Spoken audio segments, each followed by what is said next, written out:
Have you ever walked into a room filled with wealthy people who seem to have everything, only to feel their judgmental eyes making you feel small because of your appearance or the job you do? That was the sharp, cutting pain that pierced the heart of Maya Reyes, a 30-year-old Latina, one warm evening in New York City as she stepped into the Lumiere restaurant, where the air carried the rich scents of gourmet dishes and costly perfumes. Born to immigrant farm workers who arrived with nothing but their resilience, she wore a simple black shirt tucked into black pants, a white apron tied securely around her waist, and her blonde hair pulled back into a tidy ponytail. Maya had chosen to blend in as a staff member to observe the party hosts closely without revealing her true purpose. She was there to determine whether these people were worthy of a massive business deal that could transform their lives and many others. The Lumiere restaurant buzzed with lively conversations and the soft clinking of crystal glasses under bright, even overhead lights that illuminated every corner. Victor, 68 years old and the main host, stood at the center, his voice booming over the chatter. His shipping company was drowning in $10 billion of debt from reckless decisions and a secret gambling addiction. This lavish party was his final chance to secure a $5 billion buyout to save his empire. He clapped a male guest on the shoulder with a wide grin and announced, "This is to the most significant business deal we have ever made, everyone. With this agreement, we will dominate the shipping industry and leave our competitors far behind in our dust." Beside him was Lydia, 65 years old, adjusting her sparkling diamond necklace against her shimmering golden dress, her sharp eyes scanning for influential figures. Her life revolved around maintaining her elite status, which she guarded with fierce determination. Maya lifted a tray of appetizers, her apron pocket concealing her phone like a hidden tool she might need later. She thought of her parents' rough hands, worn from endless field work, teaching her that true strength lies in enduring hardships with quiet dignity rather than flaunting wealth. As she moved through the crowd, Lydia noticed her and beckoned with an impatient wave, saying, "Maya Reyes, you need to bring those appetizers to our table much faster than you are moving. We do not tolerate slow service in a prestigious restaurant like this one." Maya approached, keeping her tray steady, offering the appetizers to the guests. Lydia took one without a word of thanks, then turned to her companions and remarked, "Do you see what I am talking about? Some people simply do not put in the effort required for a place like this. Maya Reyes is probably just scraping by on whatever small tips she can manage to collect, like every other nobody working here tonight." Victor reached for an appetizer, crumbs falling onto the white tablecloth. "Yes, Maya Reyes, you really need to hurry up with your service. Jobs like yours are incredibly easy to find and just as easy to lose if you make even a single mistake," he said, laughing heartily before turning back to his guests who were hanging on his business stories. His friends joined in, one adding, "You are absolutely right, Victor. These staff members think they deserve breaks or special treatment. Keep moving, Maya Reyes, and do your job properly without causing delays." Maya quietly wiped her tray with a cloth, her face remaining calm, but the words stung like old wounds from years of being dismissed because of her humble beginnings. Damien, 32 years old, lounged at a nearby table, his suit creased from the night's revelry. He spotted Maya and flashed a mean-spirited smirk, calling out, "Hey, Maya Reyes, are you actually capable of handling that tray properly, or is it too much for someone like you to manage?" His teasing comment drew chuckles from his companions, who leaned in to watch. Maya set a drink down on the table and responded softly but clearly, "I am perfectly capable of handling it, thank you." But Damien leaned closer, pretending to assist her, and deliberately nudged her arm, causing a glass of red wine to spill onto her shirt. The cold liquid soaked into the fabric, but she stood her ground, refusing to show any sign of distress. "I am so sorry about that," Damien said with a mocking grin, his tone dripping with insincerity. "Was that my fault or was it yours, Maya Reyes? It is honestly hard to tell with staff like you these days." His friends burst into laughter, several pulling out their phones to record the moment for their social media feeds. Serena, 29 years old, jumped in, her camera already rolling as she exclaimed, "This is absolutely perfect content for my followers. Maya Reyes is trying to keep her cool after making a mess like that. You clearly do not belong in a place like this, sweetheart." Stick to serving and avoid causing scenes. She zoomed in with her phone, her voice sharp and cutting as she added, "This video is going to get so many likes with the hashtag #partyflop.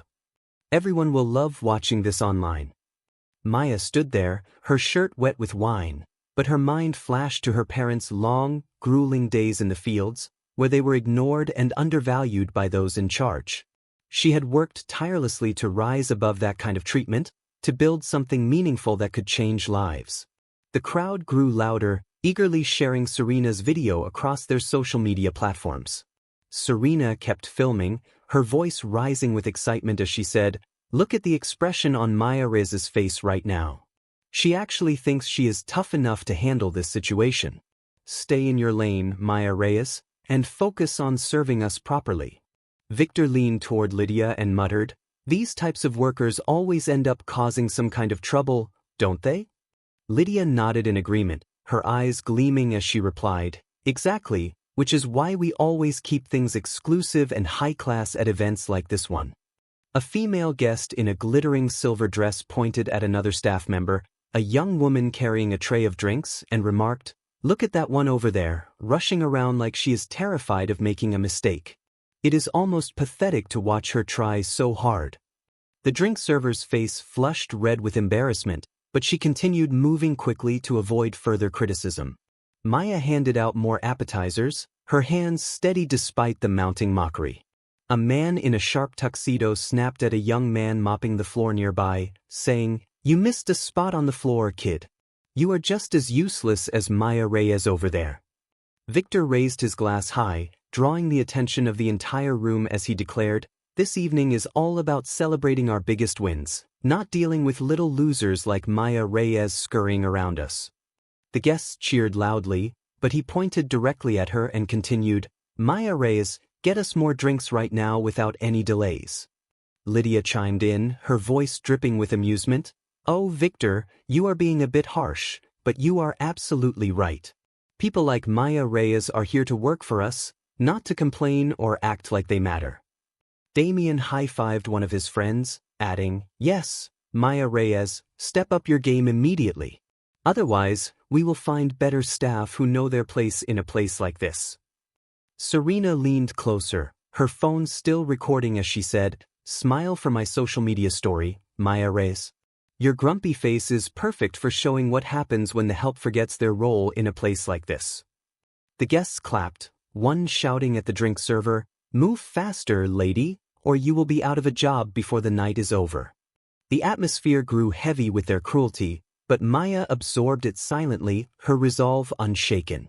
Victor waved her over again, his voice booming across the room, "Maya Reyes, why are you moving so slowly? People like you should know better than to keep important guests waiting for their drinks." He declared, his face flushed from drinks and the arrogance that defined his presence. The overhead lights illuminated the scene. Maya stood firm, her hands resting on a tray she had placed on a nearby table. Her green eyes remained steady, though Victor's contempt for her assumed status stung deeply, reminding her of the dismissive treatment her farm worker parents had faced for years because of their accents and humble roots. Victor waved his hand dismissively, drawing approving nods from the guests dressed in tuxedos and shimmering dresses. Lydia stepped closer to Maya, her necklace sparkling as she tilted her head with a sneer and said, "You heard what Victor said, Maya Reyes. Staff members are not supposed to dawdle in a place as prestigious as this. Bring those drinks to our table immediately, or I will personally ensure the manager removes you from this restaurant." Her sharp tone drew the attention of more guests, who murmured among themselves, some still holding phones from earlier recordings, eager to capture the unfolding drama. Maya remained composed, her mind racing through memories of her parents' quiet dignity in the face of similar disdain from those who thought themselves superior. She reached into her apron pocket, her fingers brushing against her phone as she felt the moment approaching. She dialed a number, keeping her voice low but on speaker, just loud enough for those nearby to hear if they were paying attention.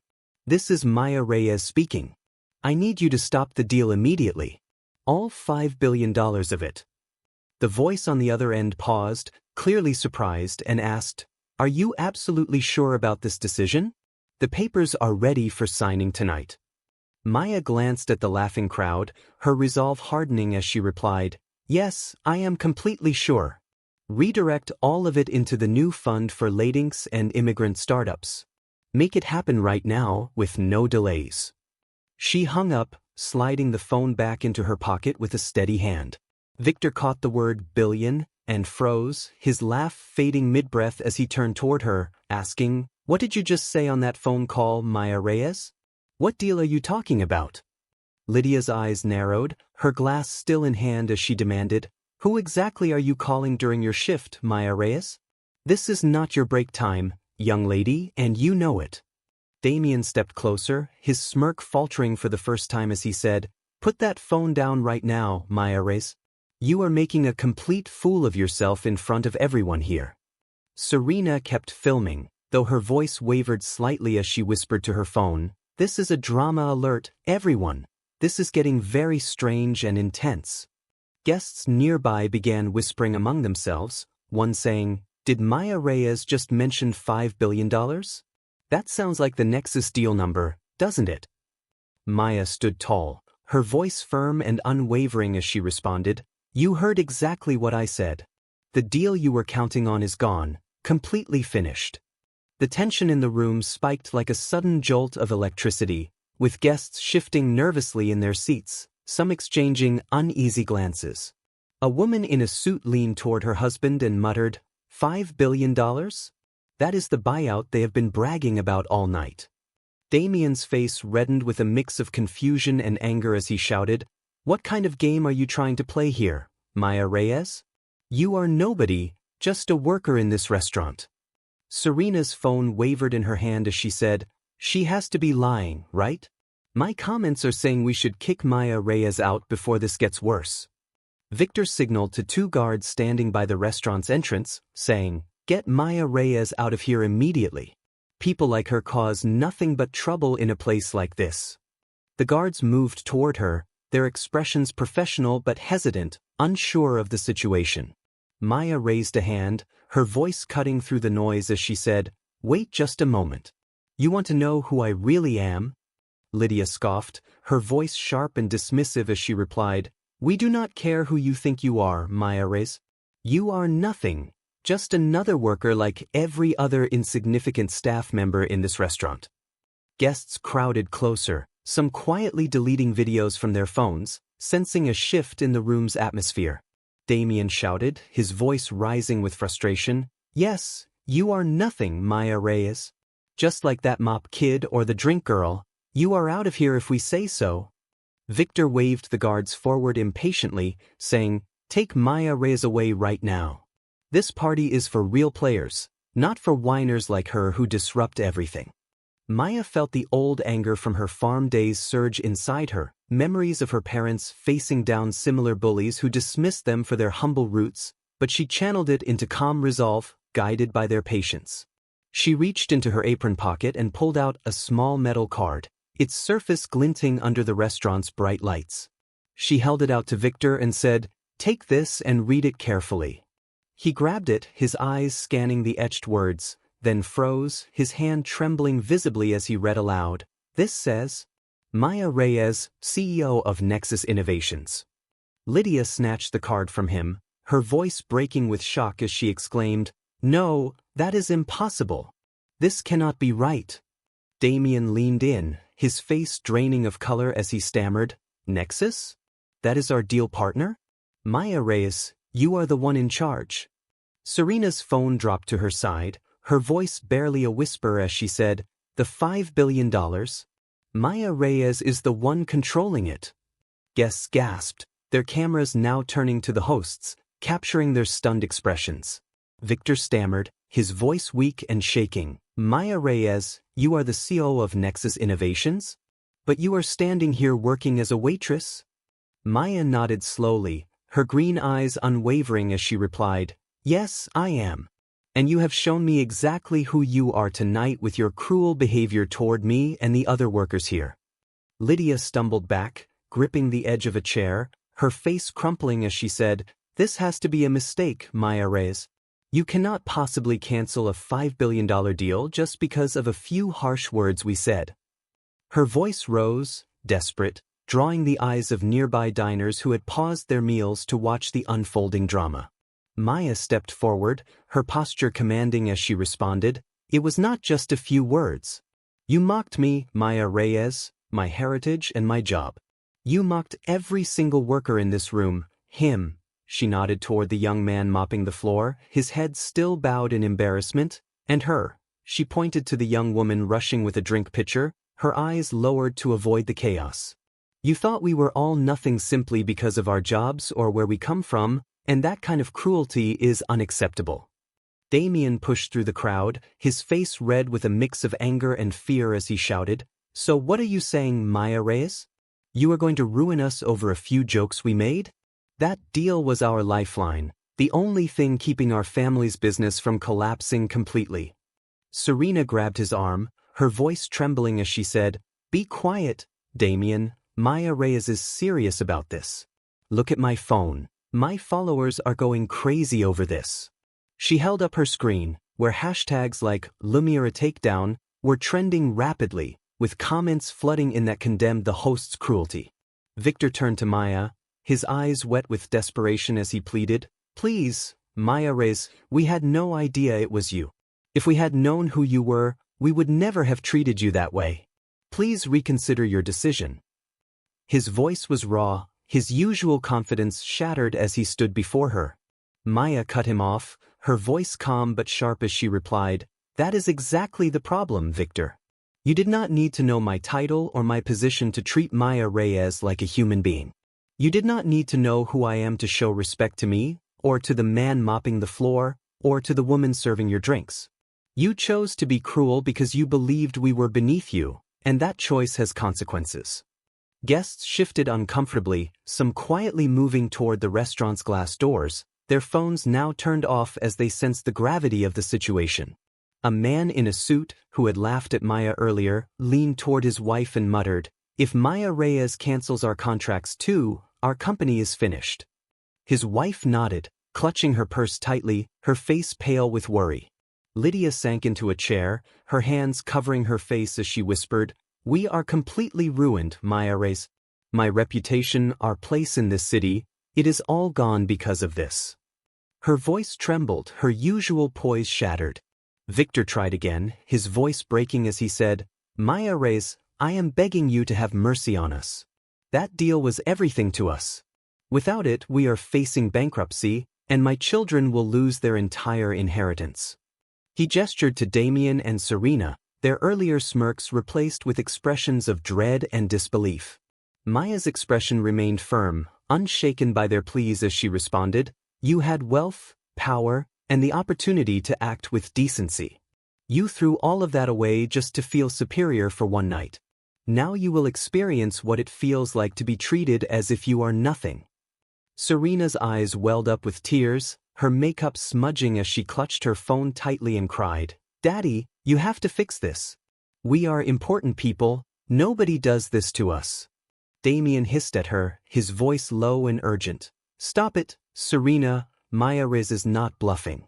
That deal was our only chance to save the business." Guests began to scatter, some frantically deleting videos from their phones, others whispering about the catastrophic fallout. A woman in a glittering green dress, who had mocked Maya earlier, tried to slip toward the exit, but Maya called out, "You, the one with the phone who filmed Maya Reyes to laugh at me. Post that video now and see how it feels when the world knows you cheered for cruelty." The woman froze, then bolted for the glass doors, followed by others who sensed their own mistakes catching up with them. Maya walked toward the restaurant's open kitchen area, where the faint clatter of dishes could be heard in the background. She thought of her parents, their tired but proud smiles after long days working in the fields, and the pride they felt when she built Nexus Innovations, an $85 billion company in smart shipping and clean energy, from their sacrifices. She turned back to the hosts, who stood like broken shadows of their former selves, and said, "I am redirecting that $5 billion to a fund for people like my parents, Latinx individuals, immigrants, and anyone who has been told they do not belong. They will use it to build businesses, lives, and futures that matter. That is worth far more than saving your name or your empire." Victor dropped to his knees, his hands shaking as he pleaded, "Please, Maya Reyes, we are truly sorry for what we did. Give us another chance to make this right. His voice was raw with desperation, tears streaming down his face. Maya looked down at him, her shirt still stained from Damien's earlier spill, and replied, "You had your chance every time you opened your mouth tonight. You chose to be cruel, and that was the wrong choice." She turned to the remaining diners, her voice rising just enough to carry across the room as she said, "You all witnessed what happened here tonight. Share this story with others. Let it be a lesson to everyone. Judge people by their hearts and their actions, not by their jobs, their clothes, or their skin. Anything less, and you risk losing more than just money." As Maya moved toward the restaurant's glass doors, the young man mopping the floor looked up, his eyes meeting hers as he gave a slight nod, a quiet gesture of gratitude for her strength. The young woman serving drinks offered a faint smile, her tired face showing a spark of hope. Maya nodded back, feeling the strength they shared, the same strength her parents had instilled in her through their years of perseverance. The restaurant grew silent, the only sounds being the footsteps of guests fleeing the scene, their phones now off, leaving the hosts alone in their ruin. The following morning, headlines exploded across the city and beyond. Billionaires lose everything after mocking Maya Reyes, who controlled their $5 billion deal. The host's empire collapsed almost immediately, with bankruptcy papers filed within days of the event. Victor, once a boisterous tycoon commanding boardrooms, took a job as a warehouse loader, his tailored suits replaced with worn work boots and a dusty jacket. Lydia, stripped of her social standing, worked as a store clerk, her diamond necklace sold to cover mounting debts. Damien drove delivery trucks, his days of lavish parties replaced with long hours on the road. Serena, her social media accounts now silent and flooded with hateful comments, served tables at a small diner, her once glamorous life a distant memory. Their family name became a cautionary tale in New York's business circles. Cruelty carries a heavy price. Maya's fund, named in honor of her mother, Rosa, grew rapidly, fueling startups across New York City and beyond for Latinx and immigrant entrepreneurs. She remained out of the public spotlight, but those she helped knew her name and her story. The young man who had been mopping the floor and the young woman serving drinks sent her heartfelt messages of thanks, some joining her fund's programs to start their own businesses. Maya stood stronger than ever, her heart filled with the lessons her parents had taught her. Kindness builds lasting change, while hate only destroys. Her story spread far and wide, becoming a powerful reminder that true power comes from lifting others up, not tearing them down. Workers at the Lumiere restaurant spoke her name with pride, and the young entrepreneurs she supported through her fund called her their inspiration, her journey a shining beacon for anyone who had ever been judged unfairly for their humble beginnings. Thank you for watching. If this story moved you, hit that like button, share it with someone who loves a good twist, and subscribe for more cinematic tales that hit you right in the heart. Let us know in the comments where you're watching from.